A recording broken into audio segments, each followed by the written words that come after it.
देशभक्ति के माहौल के बीच आज सावली में 80वें स्वतंत्रता दिवस को काफी उत्साह से मनाया गया।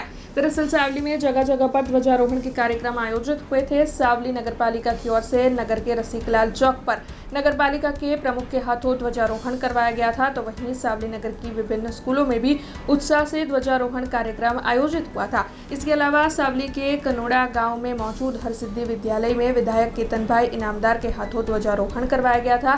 तब इस दौरान तालुका पंचायत के प्रमुख रविंद्र सिंह वाघेला, वडोदरा डेयरी के डायरेक्टर रामजी भाई, सुरपाल सिंह, तालुका पंचायत के पूर्व कारोबारी अध्यक्ष अर्जुन भाई परमार, जिला पंचायत के सदस्य अरुणाबेन, अर्जुन भाई परमार, कनोड़ा गांव के सरपंच समेत गांव के अग्रणी और बड़ी तादाद में गांव के लोग मौजूद रहे थे।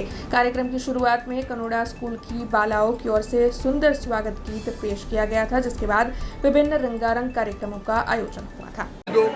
જેને શહીદી હોય કેટલાય આપણે યુગ પુરુષો જોયા કે જેમને પોતે પોતાનો કોઈ સ્વાર્થ વગર આ દેશને માત્ર આઝાદ કરાવવા માટે એનું બલિદાન આપ્યું છે, ત્યારે આજના દિવસે બલિદાનને પણ આપણે યાદ કરીએ અને એમને નતમસ્તક વંદન કરીએ અને દરેક પ્રત્યેક દેશવાસી એની દેશ તરીકે પોતાની નાગરિકતાની જે જવાબદારી છે એ પોતે લે અને આજે દેશના વડાપ્રધાન જે નરેન્દ્રભાઈ મોદી સાહેબ દેશને મહાસત્તા તરફ લઈ જવા માટેના જે પ્રયાસ કરી રહ્યા છે એમાં સૌ સહભાગી થઈએ। ફરી એક વખત કનોડામાં તમામ આગેવાનો ઉપસ્થિત રહ્યા, બાળકો, શાળાના શિક્ષકગણ તમામે ઉત્સાહભેર આજે ઉજવણી કરી છે બદલ હૃદયથી એમને અભિનંદન આપું છું અને તમામ દેશવાસીઓને 80મા સ્વતંત્ર દિવસની ખૂબ ખૂબ શુભકામનાઓ। हमसे जुड़े रहने के लिए हमारे YouTube चैनल को सब्सक्राइब करें और नई वीडियो की नोटिफिकेशन के लिए बेल आइकॉन को दबाएं।